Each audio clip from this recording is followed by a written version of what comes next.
Kata semantik berasal dari bahasa Yunani sema yang artinya tanda atau lambang sig. Semantik pertama kali digunakan oleh seorang filolog Prancis yang bernama Michel Brand pada tahun 1883. Kata semantik kemudian disepakati sebagai istilah yang digunakan untuk bidang linguistik yang mempelajari tentang tanda-tanda linguistik dengan hal-hal yang ditandainya. Oleh karena itu, kata semantik dapat diartikan sebagai ilmu tentang makna atau arti, yaitu salah satu dari 3 tataran analisis bahasa, yaitu finolog, gramatika, dan semantik. Dalam analisis semantik, harus disadari bahwa bahasa itu bersifat unik dan mempunyai hubungan yang sangat erat dengan masalah budaya, maka analisis suatu bahasa hanya berlaku untuk bahasa itu saja dan tidak dapat digunakan untuk menganalisis bahasa lain. Bagian B, hakikat makna.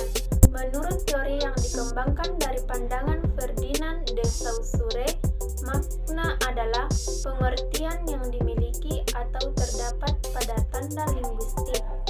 Menurut de Saussure, setiap tanda linguistik terdiri dari 2 unsur, yaitu yang pertama Perancis signifié, Inggris signified, dan kedua Perancis signifiant tanda bunyi, sedangkan yang mengartikan signifiant atau signified adalah bunyi-bunyi yang terbentuk dari fonem bahasa yang bersangkutan.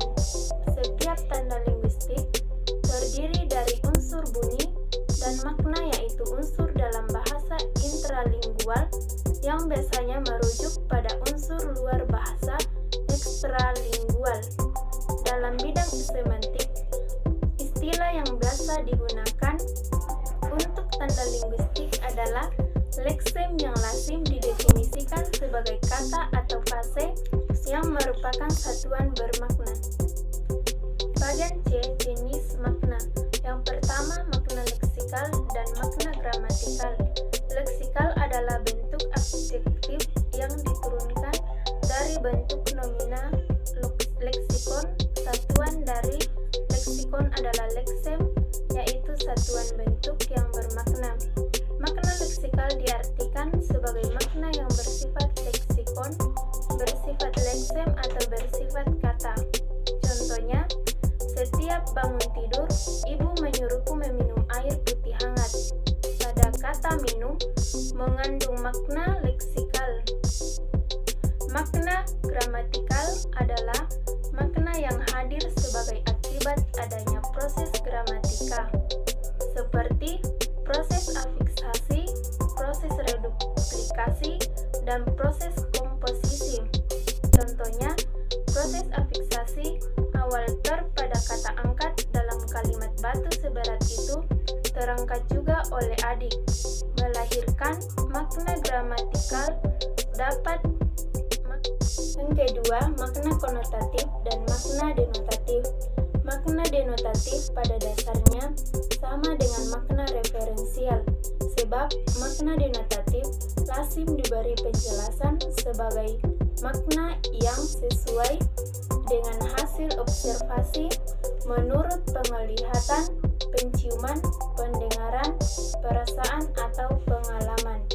Contohnya, kata perempuan dan wanita mempunyai makna yang sama, yaitu manusia dewasa dan bukan laki-laki. Yang ketiga, makna referensial dan non-referensial. Perbedaan makna referensial dan non-referensial berdasarkan ada tidaknya referen dari kata-kata itu. Bila kata itu mempunyai referen, maka kata-kata tersebut bermakna referensial, dan jika kata itu mempunyai referen, maka kata itu disebut kata bermakna non-referensial. Contohnya, kata meja termasuk kata yang bermakna referensial karena mempunyai referen, yaitu sejenis perabotan rumah tangga. Yang keempat, makna kata dan makna istilah. Setiap kata atau leksem memiliki makna, namun dalam penggunaannya, makna kata baru jelas jika kata itu sudah berada dalam konteks kalimat atau konteks situasinya. Berbeda dengan kata istilah, mempunyai makna yang jelas, pasti, tidak meragukan, meskipun tanpa konteks. Contohnya, tangannya luka kena pecahan kaca dan lengannya luka kena pecahan kaca. Kata tangan dan lengan pada kalimat di atas bersinonim atau bermakna sama. Namun, dalam bidang kedokteran memiliki makna yang berbeda. Yang kelima, makna idiomatikal dan makna peribahasa. Idiom adalah satuan ujaran yang maknanya tidak dapat diramalkan dari makna unsur-unsurnya, baik secara leksikal maupun gramatikal, dan mempunyai makna yang sama dengan peribahasa. Contohnya, membanting tulang dengan makna bekerja keras dan meja hijau dengan makna pengadilan. Yang keenam, makna kias dalam kehidupan sehari-hari. Penggunaan istilah arti kias digunakan sebagai oposisi dari arti sebenarnya. Contohnya seperti putri malam dalam arti bulan dan raja singa dalam arti matahari. Yang ketujuh, makna konseptual dan asosiatif. Makna konseptual adalah makna yang dimiliki oleh sebuah leksem terlepas dari konteks atau asosiasi apapun. Makna konseptual sesungguhnya sama saja dengan makna leksikal, denotatif, dan referensial. Makna asosiatif adalah makna yang dimiliki oleh sebuah leksem atau kata berkenaan dengan sesuatu yang berbeda di luar bahasa. Bagian relasi makna. Yang pertama, sinonim. Sinonim sebagai ungkapan bisa berupa kata, frase atau kalimat yang maknanya kurang lebih sama dengan makna ungkapan lain. Dua, antonomi dan oposisi. Antonomi sebagai ungkapan biasanya berupa kata, tetapi dalam bentuk frase atau kalimat yang maknanya dianggap kebalikan dari makna ungkapan lain. Contohnya, bagus berbalikan dengan buruk. Ketiga, homonimi, homofoni, dan homograf. Homonimi adalah relasi makna antar kata yang ditulis sama atau dilafalkan sama, namun maknanya berbeda. Homograf, kata-kata yang ditulis sama tapi maknanya berbeda. Homofon, kata yang dilafalkan sama tetapi berbeda makna. Yang keempat, hiponimi dan hipermini. Homonimi adalah relasi makna antar kata yang ditulis sama atau dilafalkan sama namun maknanya berbeda. Homograf, kata-kata yang ditulis sama tapi maknanya berbeda. Homofon adalah kata yang dilafalkan sama tetapi berbeda makna. Yang kelima, polisemi. Polisemi Latin diartikan sebagai satuan bahasa yang memiliki makna lebih dari satu. Contohnya, kata kepala, salah satu bahasa Indonesia, memiliki makna yang pertama, bagian tubuh dari leher ke atas.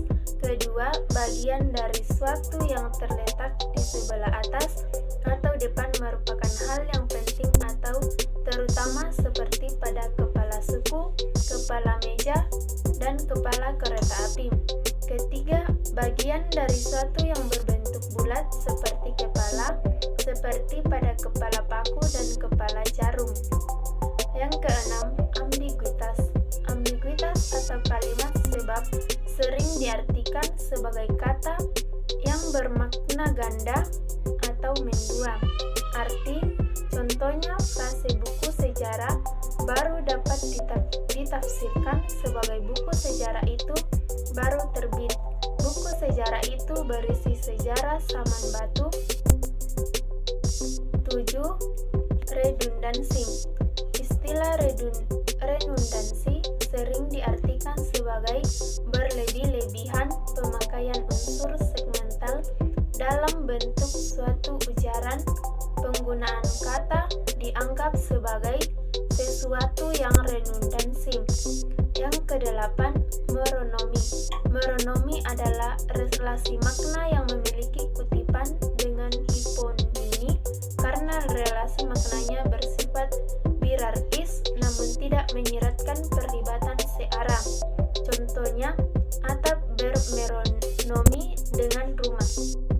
Kesembilan, makna asosiatif. Makna asosiatif merupakan asosiasi yang muncul dalam benak seseorang jika mendengar kata tertentu yang dipengaruhi unsur-unsur psikis, pengetahuan, dan pengalaman seseorang. Yang ke-10, makna afektif. Makna afektif berkaitan dengan perasaan seseorang jika mendengar atau membaca kata tertentu. Perasaan yang muncul dapat positif atau negatif. Kata jujur, rendah hati, dan bijaksana menimbulkan makna afektif yang positif, dan sikap korupsi dan kolusif menimbulkan makna afektif negatif. 11. Makna etimologis. Etimologis berbeda dengan makna leksikal karena berkaitan dengan asal-usul kata dan perubahan makna kata. Dapat ditelusuri perubahan nilai, moral, keadaan sosial politik, dan keadaan ekonomi suatu masyarakat.